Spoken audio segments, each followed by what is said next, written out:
All right, welcome in. Latest episode of that SEC podcast brought to you by MyBookie and Twisted Tea, right? I can't even remember anymore, but already looking ahead to 2024. Somebody asked me today, what in the world are we going to even cover? No SEC team in the national championship. I can't believe it. It's the last damn time I'm going to wear these Happy New Year's Day hat things. I got the glasses over here, but the glasses are pretty annoying. Tried to get Cousin Shane on the line. Cousin Shane's busy today, so it's just going to be me. I appreciate all y'all. Sandman's in here earlier, Texas fan. I love seeing Texas. I love seeing Oklahoma fans here in the comments. Looks like we're loaded up already. I appreciate each and every one of you for hanging out. So what we're going to do, again, look ahead to 2024 because our season, every one of us in the SEC, we're barely hanging on. I don't even know if we're going to watch this Washington-Michigan game. Who in the hell cares about that? I'm already looking ahead to 2024 debut power rankings for next season. Appreciate you, Sandman, and you may be new to this. Hopefully not, but power rankings. This is how I do it. What happened in 2023? Completely irrelevant. This is what I project as of today. We're recording this January 2nd. Things will change. But how do we project next season? And the only criteria we use for these power rankings, if Team A meet Team B on a neutral field, who would win the game? So let's get into it. We got 16. Love it. Probably 12 of the best teams in the country here. Let's just start at the bottom. Let's get this over with. Appreciate you, Kyle. Number 16. 16's easy. About the rest of them are all hard. I think number 1's kind of easy too. But 16, Vanderbilt. Come on. I'd be surprised at this point in time if Vanderbilt wins a damn football game of any meaning next season in 2024. All their key contributors hit the portal. Vanderbilt, I can't imagine what it's like to be a Vanderbilt fan. We've never booted someone from the SEC, but we're getting damn close. You better show something next season, Vanderbilt, or your ass could be out. Let's see. 15. Now here, we're already getting controversial. Mississippi State. Mississippi State fans are already mad at me. How in the hell can we be 15th? Well, first-time head coach. We have no idea. Jeff Lebby, good offensive mind, good play caller, good developer of the quarterback position, but we have no idea what he'll be as a head coach. His defensive coordinator, Holtzman, whatever the hell his name is, I got to figure out his name. He's never called defensive plays in his life. So a lot of newness here. The roster is in complete upheaval. I mean, I think if we win 3 SEC games as a Mississippi State fan, we're happy.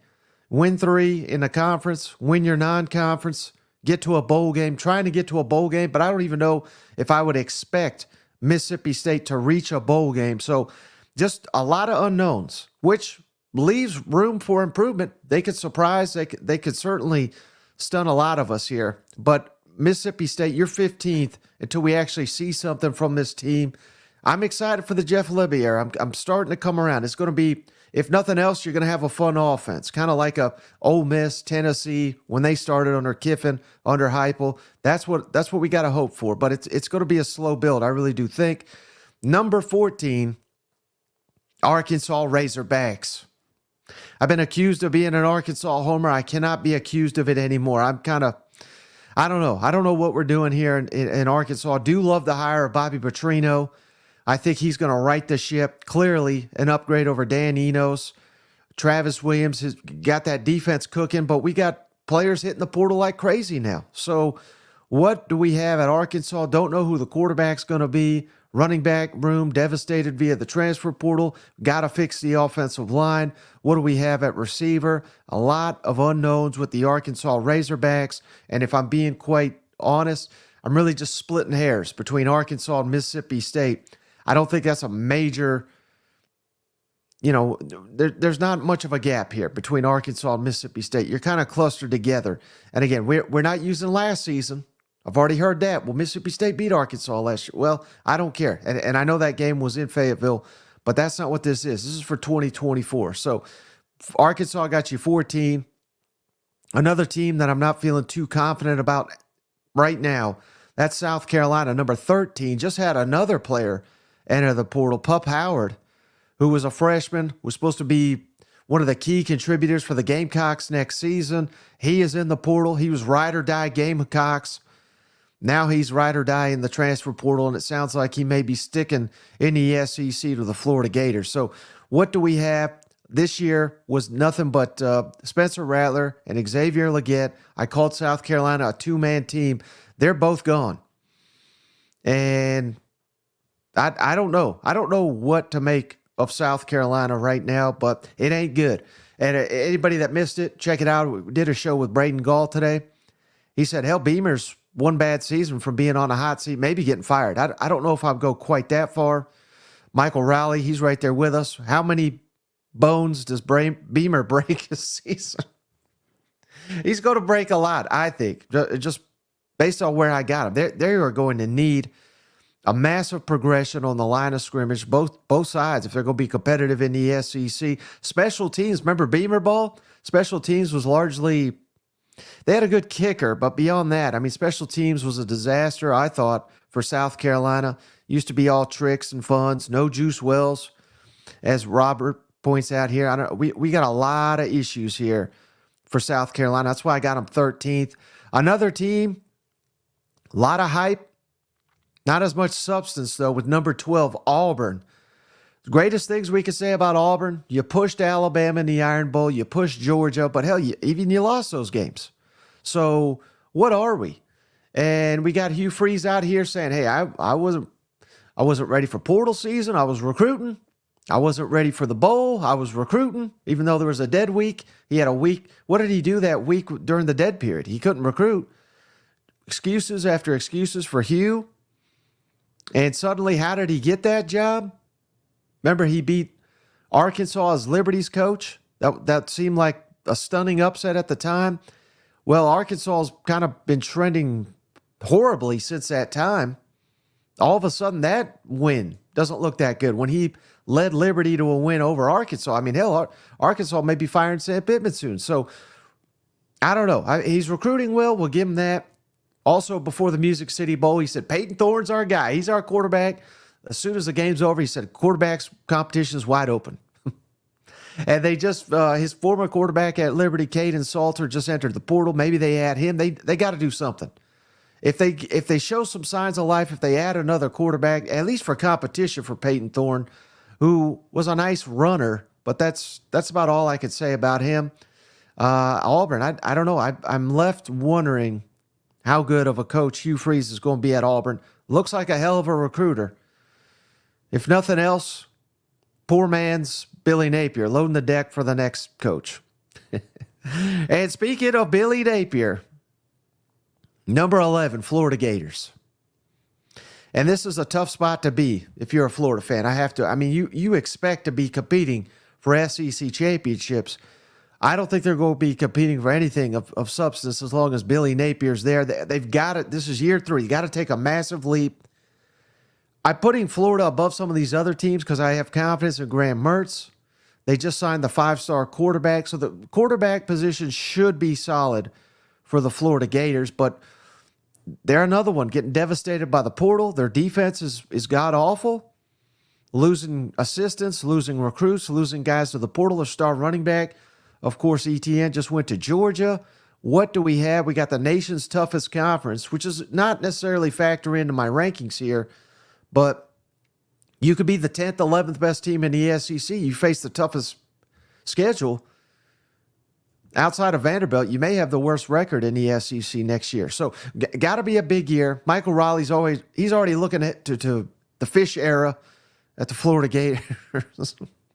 I think Kiffin is another one we got to be looking for. Kiffin's going to put all his chips on this next year, try to get that Alabama job, try to get that Florida job. So, if nothing else, maybe that's what you're looking forward to if you're a Florida fan, eyeing your next football coach. Number 10 in the debut power rankings, I got Kentucky. I'm not sure what to make of Kentucky. ultimate wild card, adding pieces via the transfer portal. Not sold on Brock Vandagriff, but I am sold on Liam Cohen. If he could get the most out of Brock Vandagriff, we may be cooking here in Kentucky. They've added the running back from Ohio State.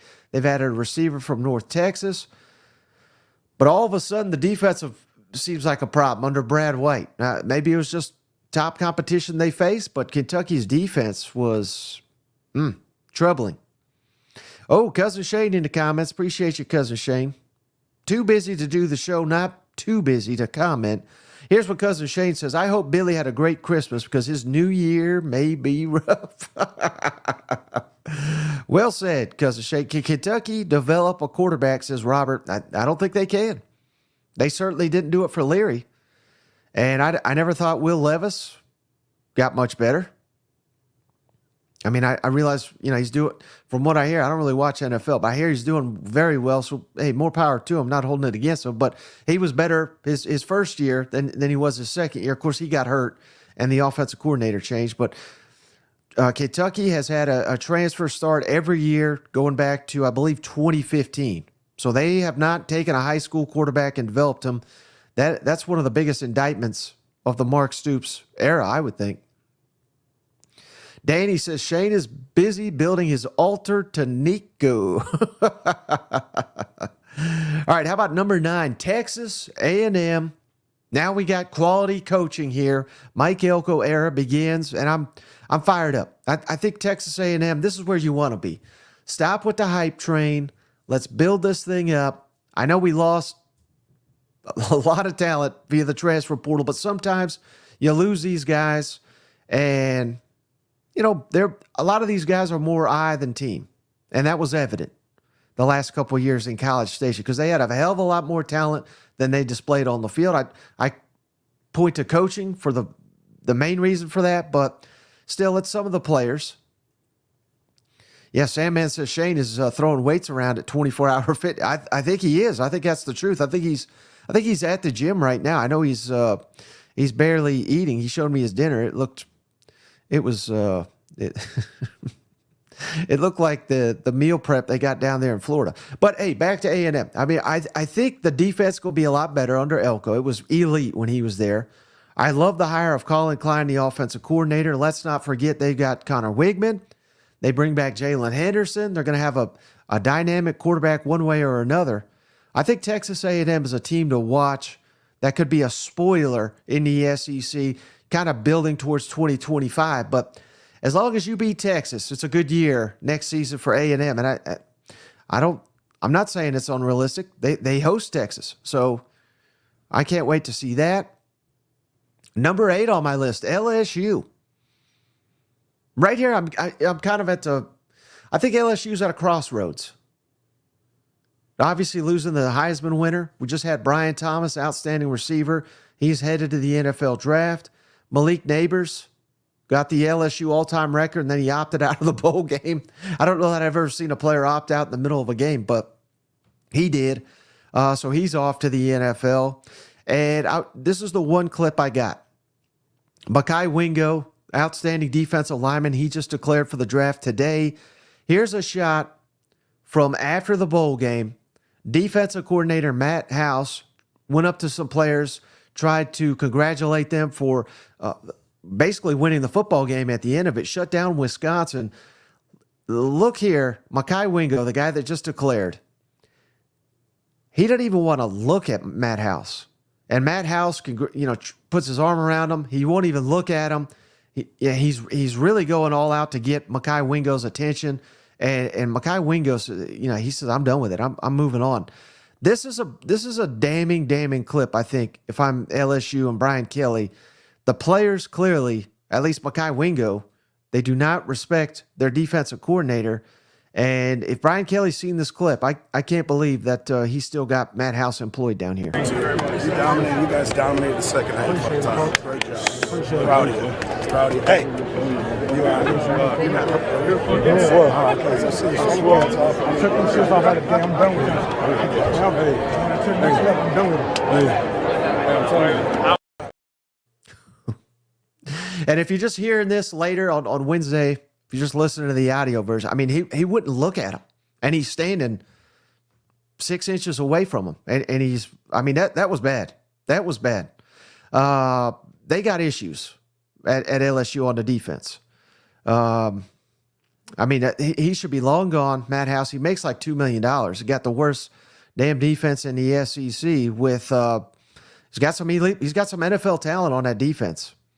And if he's back,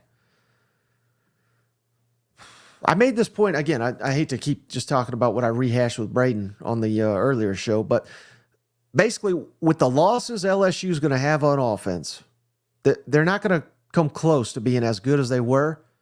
So their only hope of being another 10-win team is the defense taking major strides. And can they do that with Matt House? We have seen nothing that can indicate they will. Now, surely they can't be as god-awful on defense. They will be better. But I'm talking, they're in the 100s in every major statistical category.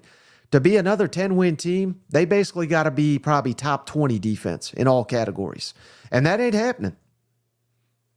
Oh, Shane says, send the link. Okay, maybe we can get Shane in here. He told me he can't come. I want to hear Shane's thoughts on this. But my point being is, and who knows with all this stuff with Brian Kelly and to Michigan.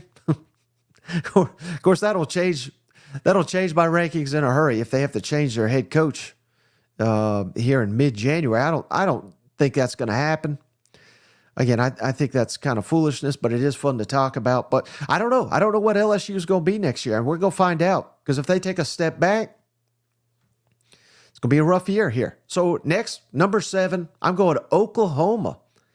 And I've seen it from a lot of SEC fans. They think Oklahoma's going to come into this league, and they're going to get embarrassed, and they won't be able to block. They won't be able to play defense. Brent Venables is going to have a good defense in year 3. Trust me. I like Jackson Arnold. Looked shaky earlier in that bowl game. True freshman, 5-star quarterback. And then he started heating up. And who was that against? Arizona. Arizona was one of the hottest teams in the country. Second half of the season. Probably should have won that bowl game, but they had 6 turnovers. And it was still like I can't remember the final score, but I think it was a 1-possession game. Anytime you have 6 turnovers in a game and you barely lose it, I mean, you're a good team. Oklahoma does have a tough schedule. I'll give you that. I'm not saying Oklahoma's going to come in here and dominate, but I think they're a hell of a lot better than people are giving them credit for. So I think they're going to come in here and they're going to compete with every team in this league. Now, week in, week out, will they be able to handle it? Probably not. But I think they'll be pretty solid. Uh-oh. And just in time for number 6. Cozy Shane, what's going on? Oh, sorry about that, brother. I thought you were not going to make it, but here you are. No, well, I didn't know you were doing an 8:00 show, so. Oh, gotcha. 7 o'clock was going to be, I wasn't going to be able to make that time and barely got here at 8, but I'm here, brother. Have you got to the Vols yet? Are you yet number 2? Huh? Danny says, I was hoping for a treadmill cast or Shane on the treadmill. I have been eating healthy, man, and that's part of my it's been rough. It's been rough. It's been a rough couple of days. I've sent you some depressing meal pictures, Mike, behind the scenes. It is, I don't get it. How are these healthy people surviving eating this stuff, Yeah. They got to be miserable 24/7. You took the words right out of my mouth. It must be a miserable lifestyle, but it is what it is to get into shape, I guess. You know what? That's right. I'm Googling like hummus and stuff. I'm like, what the hell is hummus? And they're like, you can eat it. Like, it better taste good. But Jay, what is your thoughts? Sorry to rehash. We'll talk Tennessee in just a second. But LSU, I sent you that clip earlier. Matt House, Mekhi Wingo wouldn't even look at the damn guy, and maybe it's just one player. I don't know. Yeah. But Mekhi Wingo declares for the draft. He names Drinkowitz. He names basically every coach he's ever worked with. But he doesn't even mention Matt House. We saw the clip. Won't look at the guy. Matt House is like trying to get his attention. He won't even look at him. What do you make all that? Well, I try not to make a huge deal out of it because, like you said, it could just be a one-on-one situation here. But, I don't know. It's been a very disgruntled group. They've made a lot of noise. As much praise as LSU's offense has got, the defense has gotten that much more ridiculed, and it's Right. And I would imagine as a player, you take that personal. You're a dude that's going on to the NFL, and people are pointing at your unit saying that it's the reason that they're not going to a college football playoff. So, yeah, it would not surprise me if there's a little division in that locker room, especially on that defensive side. I mean, you got to remember halfway through the year they brought in help. So I don't know. I'm trying not to overreact, but maybe there needs to be a little house cleaning down there in LSU if Coach Kelly stays around. Right. And speaking of overreacting, Shane, our favorite Oklahoma fan, Shoelace Sooner. Appreciate you. Happy New Year's. He gave us $50. Man, he must Thank be. you, brother. He must be our richest fan too. I'll tell you that. So I owe him a call. Or text. I'm gonna give him reaching out. He's helping us behind the scenes. So Yeah, I can't wait for absolutely. that. How about this, Shane? Dustin Vol fan. Shane's losing weight already. I can see it. Congratulations this year, Shane. But yeah, you showed up at the perfect time because that's where I'm going next. Number 6 on the debut power rankings for 2024. Them Tennessee Vols, Shane. They're bringing back everybody seemingly on the offensive line. We just got great news. Brew McCoy committed to coming. You hate that. You hate it for any player to get hurt and their college career to come to an end. So for nothing else, it'll be great to see him get back on the field, finish it out the way he wants to finish out. But he's a tremendous player for the Tennessee Vols. We've seen many people, Shane, I don't know if you've seen these or not, but James Pierce, their outstanding outside linebacker, several people I've seen today have him listed as a future number 1 pick and the top edge rusher in the 2025 NFL draft. I mean, Tennessee's got some big-time players, and, of course, Nico. So, thoughts on Tennessee, number 6? Oh, I think it's a little low, but, that's okay. I like to have somewhere to go, Mike. You know what I'm saying? Yeah. Hey, this is it's big news. It's picking up momentum here in the offseason. We still got some portal time, right, Mike? It's not completely shut down. And that's one of the things. We got to see a little glimpse of Nico there in the Iowa game, and brother, we all know there was a couple of drops, a couple of I'm not going to point out any names, but some bad balls, you know what I'm saying? And I think that if Nico is going to take that next level, if Tennessee Vols are going to take that next level, they're going to have some weapons around him. And I think, Brew is just a big piece of that. So that was a big get for the Vols. And, yeah, brother, it's starting to come around at the right time. Right. And the defense, again, they get poked fun of all. I don't think it was the defense was the issue this year, Shane. It was offense, not stepping up in big-time situations. A lot of people upset Dylan Sampson not getting enough touches. Well, hell, he's your starting running back now, so he's going to get all the touches he can handle. We'll see how good he really is. Need some receivers to step up. But if they just can get it, they don't have to be exactly what they were with Hendon Hooker because that was basically an all-time offense. But if they could step that up, if they continue the defensive progression, there's no reason, Shane, that Tennessee can't be in a playoff mix all season long in the new 12-team format. You know what? Yeah, absolutely. And if you're not, in Alabama or Georgia or some of these teams have a little bit more runway if they don't have a quarterback.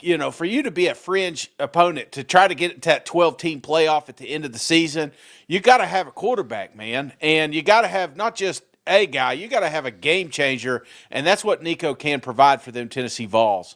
Right. So now we're into the top 5, Shane. I got them Texas Longhorns. And this is the territory, Shane. It don't matter where I got you. If I don't have you number 1, you ain't high enough. I mean, we can't put everybody number 1, but Texas just ran through the Big 12, won the conference here. Well, they didn't completely. Oklahoma beat them. But, big things coming for Texas, Shane. And just because you fell short to Washington. That was an all-time performance by their quarterback. I know you fell asleep. You missed half that game, but Washington's quarterback was insane. Texas is here to stay, and I think the best is yet to come. Them coming into the SEC, I'd probably have them a little bit higher, but we still don't know because their season just ended. We don't know the players that are going to go pro. We don't know the coaching changes that are going to happen. I think some of that, we don't even know Quinn Ewers, if he's going to come back or not. Yeah. All indication is he will, and I expect he will. But I don't know. I kind of the same thing I said about Oklahoma. I think Texas will be able to compete with any team in this conference, but I do think the week in, week out grind, they'll get caught by somebody that, whether it's a Florida, an Auburn, a South Carolina, these teams where they probably look down on them, they're going to find out real quick that in the SEC, short of Vanderbilt, there are no bye weeks in this league. No, absolutely not. And unlike, last power rankings that you've put out, Mike, you got to remember with this new look for the college football playoffs, you end the season in 4th, 5th fashion. There's a good shot that you're competing for a championship still. So, yeah, I don't think Texas fans are tickled pink about being at this 5 spot, but they're bringing a lot of weapons back. That there will be some adjusting when they get into the SEC. There will be a team or two, like you said, catch them off guard. But who knows, brother? Crazier things have happened. And I do think that every time they go on the road, I think let's bring up the schedule real quick because I'm just talking out my ass right here. But let's look at who they're going to go on the road. Of course, Vanderbilt. I guess that's not a good example. But I mean, you look at it right now, Shane. They go at Arkansas November 16th. Yeah. And A&M November 30th. By God, this is an easy ass schedule. But Arkansas and A&M. I mean, this is a joke whenever people say this stuff, Shane, but it's true. That's going to be the damn Super Bowl for the Arkansas Razorbacks and the Texas A&M Aggies. Absolutely. So you think you're going to walk into there and it's not going to be, the toughest environment you face all season? Good luck, brother, because those are the games I'm talking about where, yes, you tell me right now, Texas versus Arkansas, I'm heavily leaning towards Texas. Yeah. Texas versus Texas A&M, I am leaning towards Texas. But injuries happen. Some teams get better than you think they are. Some teams are not as good as you think you are. Those are going to be maybe like toss-up type games. And short of Alabama and Georgia, nobody in this league wins all their toss-up games. You know what? No, it's very tough to do, Mike. And like you said, I think the key is everybody wants a piece of Texas. Everybody wants a piece of piece of Arkansas. There's a few of you out there, but a piece of shit, man. I'm sorry. We're live here. I can't fix this one, Oklahoma. But you know what I'm saying? It's these games were marquee matchups. When you saw Alabama and Texas, when you saw Tennessee and Oklahoma, these games got put on a pedestal. So you're going to have kind of that same mentality when they meet up again. So I'm not saying Texas ain't going to give their best, but SEC's been waiting on you too now. Right. And I don't know how big of a factor this plays, Shane, but what if, and just bear with me here, what happens if Arch Manning, what if he gets a lot better in the offseason? Quinn Ewers comes back. Ewers is going to be, I get it, he'll be QB1. What if Arch Manning outplays him in fall camp? And then they're sitting here saying, well, by God, we got us a quarterback competition. That's how you get division in the locker room. That's how people choosing sides. I mean, that's the only downside to having a loaded quarterback room is we have seen it many times before. It can come back and bite you. It's kind of funny too. If you polled every SEC fan, they know who Arch Manning is. They don't know who the starting quarterback for Texas is, though. Yeah, exactly. But the fact that room has that talent, I mean, similar to what I said with Tennessee, coming into this league, that's what's going to happen. And we're going to have squash 23. It's over. We're on to 24 here. Both of those guys are going to take monumental steps forward this offseason. Right. And Sandman says, hey, Sark's saying everything's open competition. So that's great. I mean, yeah, that's coach speak. But, I'm just telling you, I mean, did you see the media availability? No, they all walked past Quinn Ewers to talk to Arch Manning. It's to another level if it's a Manning. You know what? Yeah, and again, sitting on the bench too long, people they're going to create stories, man. We're already talking. I mean, we're talking about it. We're doing power rankings. We're talking about the backup quarterback for Texas, Well, they don't have to. Again, this was a story at number 4, Shane, all offseason until we got to look at Brady Cook and how awesome he is. Number 4, Missouri Tigers, Shane. I bet even the biggest Mizzou fans out there could not have envisioned a scenario in a 16 SEC team that they were a preseason top 4, which puts, in my opinion, it puts you firmly in the college football playoff. But with everything Mizzou's got coming back, with the additions via the transfer portal, they're bringing back both coordinators. Eli just got a contract extension. It's never been a better time to be a Missouri Tiger. You know what? Yeah, I think you're right, brother. And they're hungry, they're ready, and locked in, loaded. So there's a few pieces that they're going to miss, but Ole Miss has stole a lot of the storylines with this transfer portal, but Mizzou's right there with them, man. And they're not just going out and get some dudes like they have in the past. They're getting the dudes to fill in the spots that they're missing. So yeah, Mizzou is going to be a force to be reckoned with next year. And I love the fact that they seemingly hate Oklahoma and Oklahoma hates them. So we've already got natural rivalries here. They're playing each other next year. Man, that's going to be one hell of a game and a series moving forward. How about number 3 on the list, Shane? The Duquesne Dynasty, Alabama. You fell short of the mission, but you did win the SEC. And, I don't know if you caught this, Shane, but after the game, Nick Saban said, hey, I'm not disappointed. This team came further from week 1 to now than any team I've ever got. It's almost like the playoff was just a consolation, and they were just happy to be there. I don't know that I'm too thrilled with Nick Saban having that emotion. No. I get what he's saying. This team, maybe because people like me saying he lost his fastball to King Dynasty, and the fact that they got there, they proved so many haters like me wrong. That it's a credit to them. But I thought that at Alabama we judged it by championships. But I guess I don't know, Shane. Number 3 in the SEC. It's maybe they're just happy to be number 3.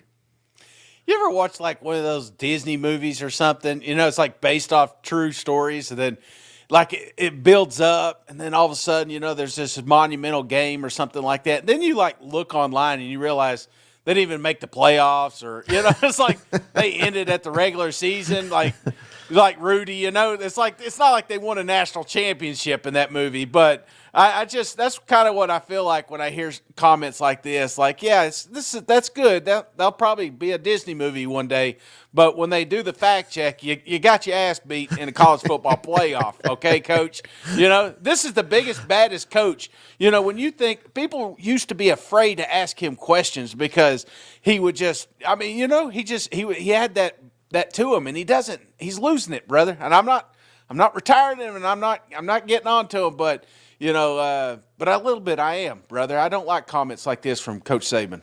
Right, and I'll give you the perfect example to do exactly what Shane was saying. This is a true story.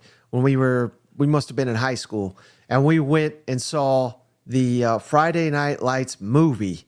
And spoiler alert, it's 20 years old. I'm not spoiling it, hopefully, for anybody. But they come just short at the very end, and that's what the whole movie's about, the journey and all that. And then in the credits it says, the next year they won the state title and won it all. And Shane said, well, I want to see the movie on that team. I don't want to see it on these losers that fell just short. Yeah, seriously. We don't want to see who builds a program. We want to see who wins at this program. Gee. Hey, Johnny, I appreciate you. $20. Thank you, Johnny. M-I-Z. Because it's Johnny coming through. Man, we could buy some of them pizzas if they sold them over here. You know what I'm saying? Yeah. All right, so number 2 on my list, Shane. Finally among the elite. Well, they kind of have been there already, but the Ole Miss Rebels, Shane. Rat poison. How about it? Yeah, Lane Kiffin responded to the power rankings. That's exactly what he said. Rat poison, but hey, they are all in on 2024, Shane. Just won 11 games. bringing back so many key contributors and adding so many more stability in the coaching staff. And hey, I know it's a running joke, Shane, to say, Lane Kiffin, is he going to take the Alabama job? Is he going to take this job, that job, this job? I think he might. I probably shouldn't even say this, Shane, but I mean, hell, if they make a playoff, they make a national championship or something, this just feels like even he's all in right now on Ole Miss, and let the chips fall where they may, because we all know that Alabama job's coming open pretty soon. Florida could be coming open. I'm just saying, but I don't know. It just feels like they're all in on 2024, and they better not come up short, because people like me hyping them up. I mean, this is no longer a playoff contender. This is a national championship contender, in my opinion. What do you say? Yeah, absolutely, Mike. But again, this is what we've said a couple times since the "bring your popcorn" statement. It's like Nick Saban or Lane Kiffin. He said the right things. He's doing the right things. But then when the lights come on, they don't come away a victor until this bowl game. I really do think that this bowl game was a kind of a preview to what can come here out of Ole Miss. And Ole Miss, man, they've been lighting it up in the transfer portal. They've been lighting it up on the recruiting trail. They're making this to be the last dance. I don't know what's beyond 24, but I don't think that is even a discussion right now. It's all focused on this upcoming season and the greatness that Lane Kiffin expects to bring down to Oxford there. Right. Well, let me ask you this, though, Shane. So, I'm not alone. I probably am one of the few that's saying Ole Miss right now better than Alabama. But, will all this attention on Ole Miss, all this hype, maybe that fuels Alabama? Because they love to be the team that is overlooked, that, hey, Ole Miss, Georgia, I think that's a big reason why they beat Georgia in the SEC championship, because for 3 months they had to hear about how Georgia is untouchable and no chance in hell they'd beat Georgia. Well, they went out there and did it. And I realize, right now is a bad time to be judging Jalen Milroe. I see the comments. People think he's awful. My God, Shane, he finished 5th in the Heisman voting. I mean, he was a difference maker against Georgia. He outplayed Jaden Daniels, who won the Heisman Trophy in that matchup. If Jalen Milroe can eliminate some of the mistakes, and not that he's crazy mistake prone, but if he just gets better, and if the offensive line gets better for Alabama, I'm not writing just because you're number 3. It feels weird to see Alabama number 3, but they're going to be right in the thick of it too, don't you think? Well, there's been several years that we've talked about Alabama kind of slipping, and then all of a sudden they win a national championship. So I don't know. Prior to this college football playoff game against Michigan, it's like we kept kind of pointing to like, well, wait till next year. And you don't usually hear that for Alabama because a lot of guys go on to the NFL and do great things. But, they didn't have a lot of kids leave in the portal like usual. They've got a lot of youth on that roster. And now they're looking at the films. I'm watching, like, how can you as a Bama fan or a Texas fan get online today? Because they're just ripping you apart. And this is the I won't want to call it rat poison. This is the ammunition that you want that locker room to have, because they were young and they were dumb at times, but now they got a common goal. And yeah, Alabama could absolutely be scary next year. Right. Do you have their schedule? Yeah, I'll throw it up here. Alabama, it's a doozy, Shane. Right here again. Western Kentucky right out the gates, South Florida both at home, and then at Wisconsin, Georgia at home, Vandy on the road, even though that truly ought to be a home game. South Carolina at home, at Tennessee, Mizzou at home, at LSU, Mercer for an extra bye week, Oklahoma and on the road, and then Auburn at home. So this is one of the tougher schedules Alabama's faced in a long time, I think. Tougher, yeah, but other than Georgia, and is there one game that they're in? Like, I know it's early, we don't even know the rosters yet, but do you think there's one game on there besides Georgia where they're an underdog?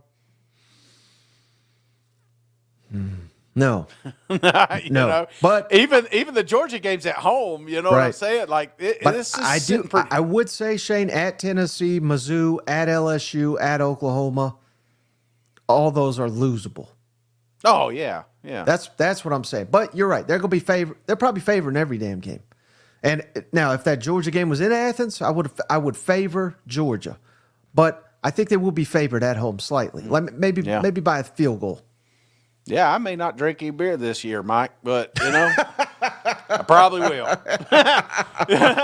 You know, I sent that New Year's thing out, and I appreciate all the positivity, but maybe I should use my words a little wiser. I am not quitting drinking. That was not my New Year's resolution. It was to cut some lbs. That was it.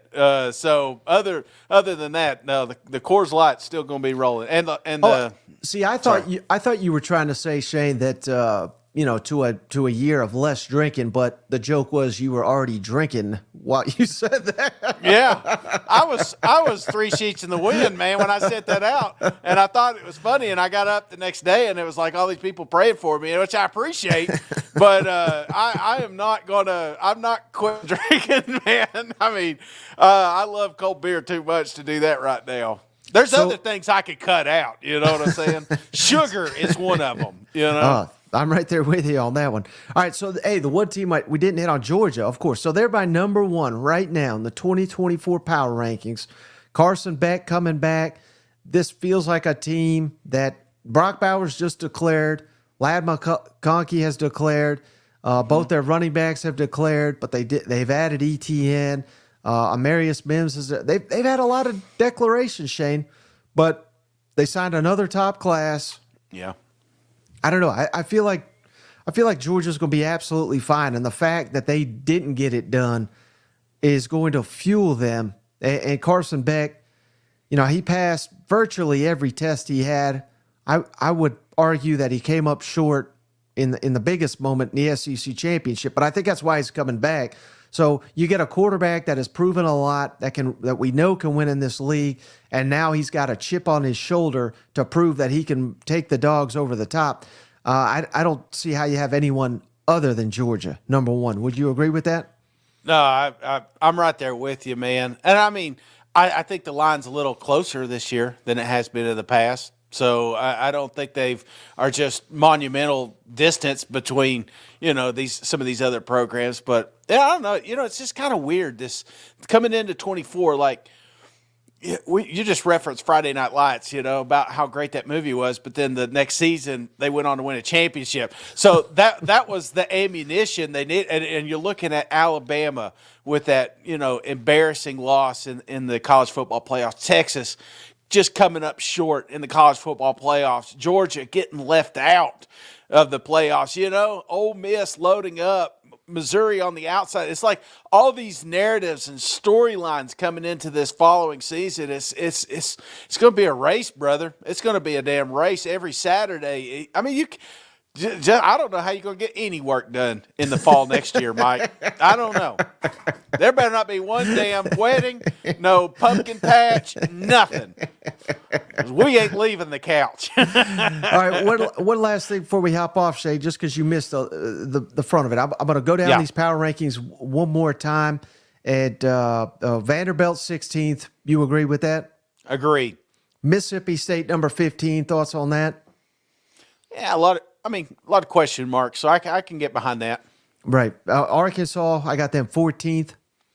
I saw this one. This is the hottest one, and mostly Arkansas fans saying, "I think he got us a little too high." So, yeah, I think we're in a good spot there. All right. How about South Carolina 13? Ooh. Okay, I'll go with that. A little. Now, maybe if their quarterback's awesome, we move them up. Yeah, you know what I mean? I like Goggles, so I'm a little more into that camp, but we'll see. We'll get there. And then number 12, I got Auburn. Kind of same deal. Lack of quarterbacks really killing them, I think. Yeah, I think I would. This is the ones maybe I'd switch around here because quarterback, coaching comments. I just don't feel good about the Auburn situation right now, and other than the recruiting side of it. Right. And number 11, I got Florida. I'm not factoring in schedule here, so Yeah. it's going to be difficult with the schedule they have. I think they're better than people give them credit for, but I don't know that the final record will reflect it due to the schedule.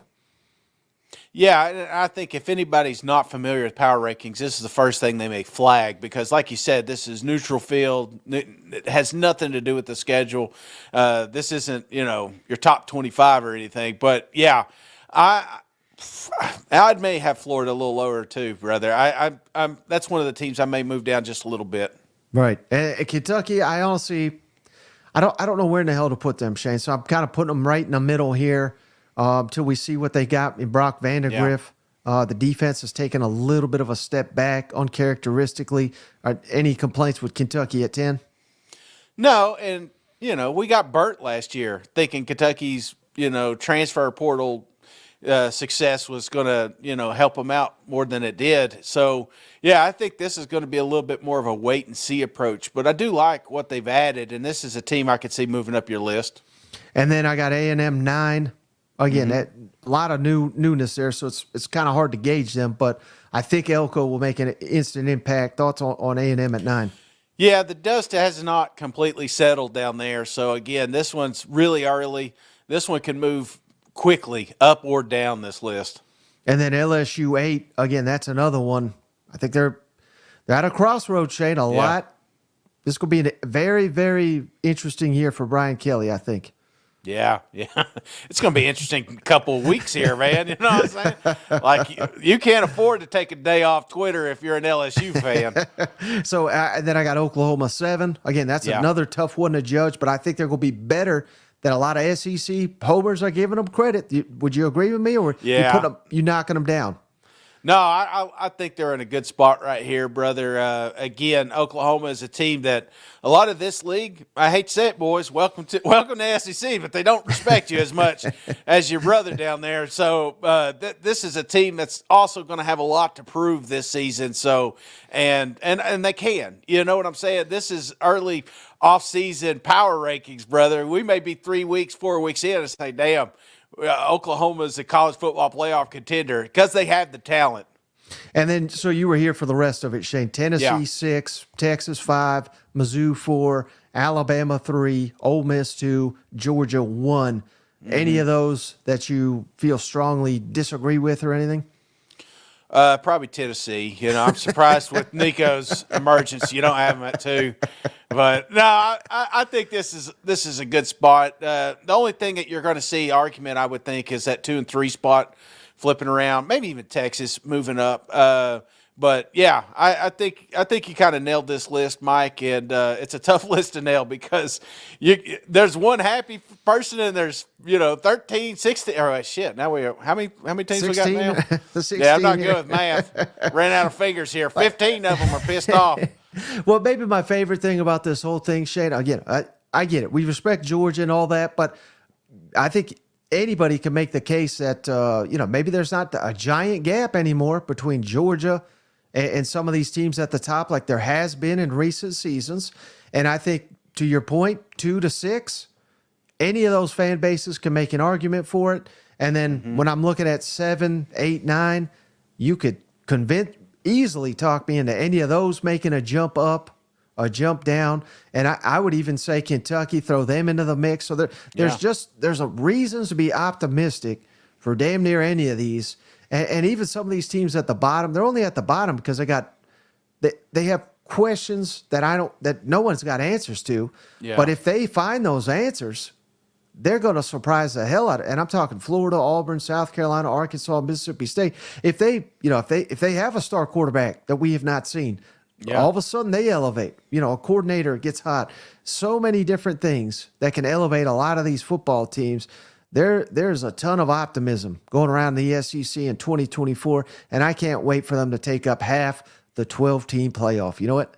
Yeah, me either. And that way, if 1 or 2 of them fumble, we'll have 3 or 4 that could pick up their slack. I'm like, man, if we had it now, could you imagine Ole Miss still in the mix, or Mizzou still in the mix, or Georgia in the mix? I mean, I just think if you moved Michigan and Washington into this conference, at the end of the year, neither one of those teams are playing for an SEC championship. I really don't think it happens, but it is what it is. So now we got a game prep for a shitty game nobody wants to watch.